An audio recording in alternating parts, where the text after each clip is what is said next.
Good evening everyone and welcome back again for the next video. The new topic is nothing but it is the old related to the previous video. आपने पहला video मेरा देखा होगा, इसके पहले का जो मैंने नए चैप्टर पे बनाना शुरू किया, principles of management, a guideline for the manager to conduct its task very effectively and efficiently. Okay तो कल मैंने 5 पॉइंट पढ़ाए थे, जिसमें से पहला था principle of division of work. What is principle of division of work? The work which is divided into different parts और in different activities with their specialization, with their expertise, etc. Second हमने पढ़ा था principle of authority and responsibility, जिसमें अगर आप किसी को कोई जिम्मेदारी देते हो तो आप उसे पावर भी दो, और अगर पावर देते हो तो उसे ज़िम्मेदारी भी दो. इसके क्या कारण है? क्योंकि अगर आप पावर दोगे, ज़िम्मेदारी नहीं दोगे तो ही विल मिसयूज़, एंड अगर आप उसे ज़िम्मेदारी दोगे एंड पावर नहीं दोगे तो ही विल बी फ्रस्ट्रेटेड कि भैया हम अपना काम करें कैसे, आखिर करे तो करे कैसे. The third point was principle of discipline. Now what is discipline? झूठ मत बोलना, कभी किसी को मत मारना. जैसे कि हमारे पेरेंट्स हमें डिसिप्लिन सिखाते हैं to get into the guideline and अपनी ज़िंदगी को अच्छा बनाते रहें, तो वैसे ही हेनरी फेयल जी भी यहाँ पे तीसरा प्रिंसिपल देते हैं कि भैया डिसिप्लिन के साथ काम करो.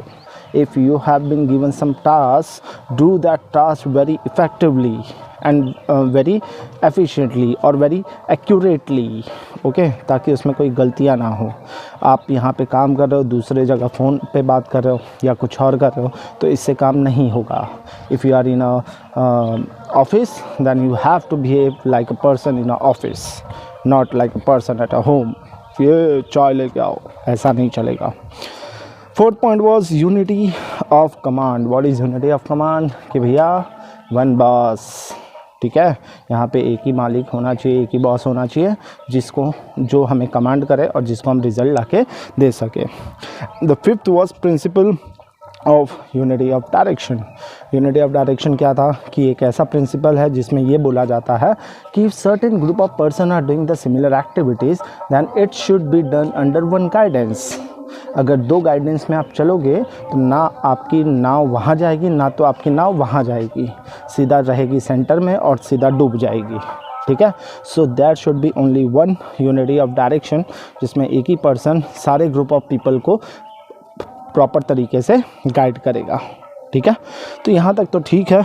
Now let us move further, जिसमें 6 पॉइंट आता है principle of subordination of individual interest to general interest. Now what is this?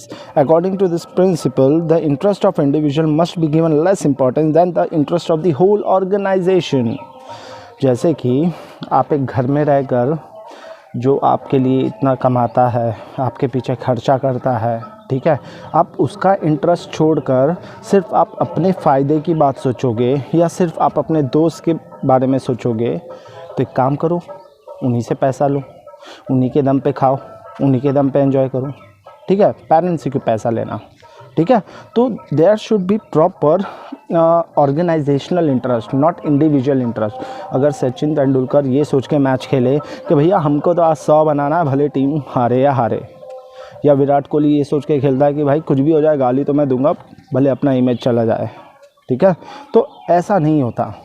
ठीक है, they work for their organisational goal. Virat Kohli place for a team, Sachin Tendulkar place for a team.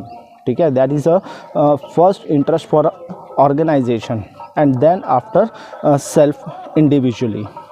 Okay, so same way जब आप किसी company में काम करते हो तो वहाँ पे आपको ऑर्गेनाइजेशनल मोटिव दिमाग में रख कर काम करना चाहिए, ना कि ये देख के भैया कि ये काम मैं क्यों करूँ, ये काम करने से मेरा क्या फ़ायदा होगा. अरे भाई क्यों नहीं फ़ायदा होगा, कंपनी आगे बढ़ेगी, पैसे छापेगी, तो आपको भी तो कुछ हिस्सा मिलेगा in the terms of salary, in the terms of commission, in the terms of bonus etcetera. Okay, so that should be an organisational interest instead of individual interest. 7th point is principle of remuneration, the most important principle where the maximum businessman fails to achieve. कि भैया जिम्मेदारी तो ठूस ठूस के दे रहे हैं, लेकिन जब बात पैसा की आएगी तो भैया तुम कौन हम कौन. ठीक है, तो ऐसा नहीं चलता। कैसा चलता है कि there should be proper remuneration according to their work and it should be paid on time and fairly. That is called principle of remuneration. ये बहुत important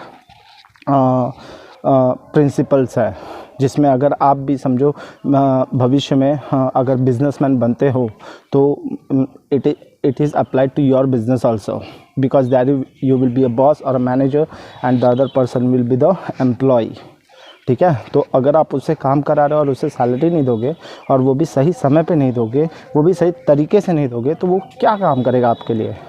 देन वो जो एम्प्लॉई है वो हमेशा इन सर्च ऑफ अपॉर्चुनिटी पड़ा रहेगा, जहाँ पे उसको अच्छी सैलरी मिली सीधा वहाँ गायब। ठीक है, सो 7th point is what? Principle of remuneration. 8th comes the principle of centralization. What is centralization? Centralization is a topic where comes everything at one place. अब जैसे कि रशिया एंड यूक्रेन के बारे में आपको पता ही है क्या चल रहा है ना। Here Russia, the sole and whole orders of war is in the hand of Putin. ठीक है, अगर वो कुछ भी ना बोले तो कोई कुछ ना करेगा, और अगर बोल दिया तो भैया आपको तो पता ही है। तो दैट इज़ कॉल्ड सेंट्रलाइजेशन, जिसमें जो कंपनीज के पावर्स होते हैं ना वो कुछ लोगों के ही हाथ में होते हैं। That power can not be utilise by other person, but यहाँ पे भी there should be proper balancing between that. ऐसा नहीं कि कंपनी का इम्पॉर्टेंट पावर्स आपने किसी के भी हाथ में चिपका दिया, इससे वो कंपनी को नुकसान के रास्ते पे लेके जा सकता है। ठीक है, so the 6th point is what? Principle of centralisation. Centralisation का मतलब क्या है? सेंट्रलाइजेशन का मतलब है कॉन्सेंट्रेशन ऑफ पावर और authority. In some organisation this power is vested in one hand और few hand. This situation occurs in the small organisation, but if the size of the organisation is large then centralisation become difficult. क्यों? क्योंकि बड़े company को संभालना easy नहीं है। तो इसमें आपको पता होना चाहिए कि ऐसे कौन से पर्सनालिटीज़ हैं जो रियलिटी में इस कंपनी को सेव कर सकते हैं, इसको आगे बढ़ा सकते हैं, एंड उन्हीं के हाथ में ये पावर जानी चाहिए। अगर गलती से भी गलत के पर्सन के हाथ में पावर्स चले गए तो काफ़ी ज़्यादा नुकसान हो सकता है। ठीक है, so 8th point is what? Principle of centralisation. 9th point is principle of scalar chain. What is scalar chain? Scalar chain is a type of communications mobile centre, जिसमें आप पहले क्या करोगे या कुछ और टर्म से इसे समझते हैं। जैसे कि आपका घर ले लो, ठीक है, आप हो, आपकी बहन है, मम्मी है, पापा है। अब कोई टॉपिक आ गई और पापा तक बात पहुंचानी है किसी भी तरीके से, तो आप पहले सिस्टर को बोलोगे, क्योंकि डायरेक्ट आपका मतलब पापा तक हाथ नहीं पहुंच सकता, आप वहाँ डायरेक्ट नहीं पहुंच सकते, वरना आप कहीं और पहुंच जाओगे।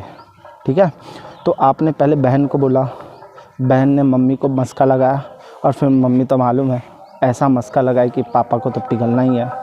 So after that your turn is over, मतलब आपका काम हो गया। ठीक है, लेकिन इसी में एक इसको हम कहते हैं स्केलार चेन। एक तरीका होता है जिसे हम कहते हैं गैंग प्लैंक। क्या कहते हैं? Gang Planck. गैंग प्लैंक क्या है? जैसे कि ये देखो बगल में राइट हैंड साइड में एक ट्रायंगल बना है DCBAGFE। ठीक है, अब ई समझो एक टॉप लेवल का आदमी है, यह समझो कंपनी का CEO है। ठीक है, और डी एक लोवेस्ट लेवल का एम्प्लॉय है। ठीक है, लेकिन डी के पास कुछ ऐसा इन्फॉर्मेशन है जिसे वो ई तक पहुंचाना चाहता है, और वो इन्फॉर्मेशन बहुत ही इम्पॉर्टेंट है जो in the interest of company है, in the interest of company. ठीक है, तो ऐसे केस में mister D direct mister E को कांटेक्ट कर सकता है। इसे हम कहते हैं गैंग प्लैंक। क्या कहते हैं? Gang plank. इसमें समय ज़्यादा नहीं लगता है और डिसीजन भी फटाफट लिया जा सकता है। समझ में? ठीक है, सो एक क्या है? स्केलर चेन, जो डी से सी, सी से बी, बी से ए, फिर ए से जी, जी से ई, फिर ई से एफ तक पहुंचता है। और दूसरा होता है गैंग प्लैंक, जिसमें डी डायरेक्टली रेस्पॉन्स करता है किसको? ई को। ठीक है, to take the decisions fast as compare to others. ठीक है। So the last point comes 14 principles है, बट थोड़ा थोड़ा इसे हम समझेंगे, ठीक है, इजीली आपको समझ में आ सके, इसीलिए मैं 5 पॉइंट्स ही करके समझा रहा हूँ। कल ये टॉपिक ख़त्म हो जाएगा, then we will start the importance of principle of management. अब देखो, पहले मैं आपको इम्पॉर्टेंस भी पढ़ा सकता था, बट जब आपको प्रिंसिपल्स का मतलब ही नहीं पता तो आप इम्पॉर्टेंस पढ़ के क्या करोगे। अब आपको प्रिंसिपल समझ में आ गया है, ये है, तो आप अपने दिमाग में एक पिक्चर बना सकते हो कि हाँ प्रिंसिपल्स का इम्पोर्टेंस क्या हो सकता है, कैसे हमारे कंपनी को एडवांटेजेस दे सकता है, ठीक है। So the 10th point comes principle of order. Now what is principle of order? Again take an example of your home, that is a certain place for certain things. जैसे ही घर में आप एंटर करते हो तो चप्पल घर के बाहर रखते हो, अंदर एंटर करते हो तो बैग के लिए एक कोना है, कपड़े टांगने के लिए एक अलग जगह है, ठीक है, खाना खाने के लिए अलग जगह है। लेकिन सोचो किसी दिन ये दुनिया आपकी पूरी उल्टी हो जाती है, चप्पल आप किचन में फेंक रहे हो, बैग आप बाथरूम में रख रहे हो, खुद घर के बाहर सो रहे हो, तो ये पॉसिबल है क्या? नहीं। ये ऑर्डर है? नहीं। ऑर्डर का मतलब क्या? Right thing should be on a right place.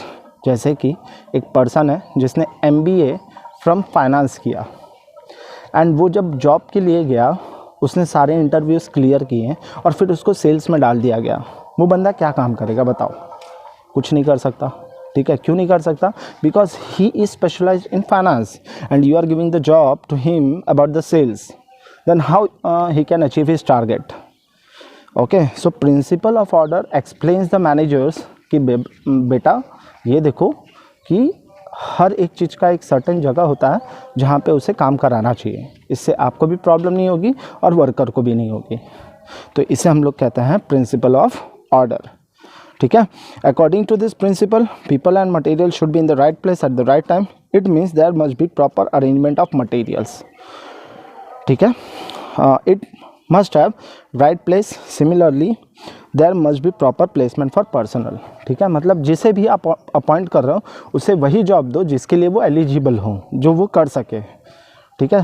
तभी आपका कंपनी एंड आपकी एक्टिविटीज़ ईजिली चल सकती है। Okay, so this is your total 10 points completed and principles of management. Third part will be uploaded tomorrow. So please like it so badly कि भाई सबको पसंद आए। बहुत मेहनत कर रहा हूँ मैं भी इसके पीछे। सो बस लाइक करो, फॉरवर्ड करो, सब्सक्राइब करो, एन्जॉय करो। Take care.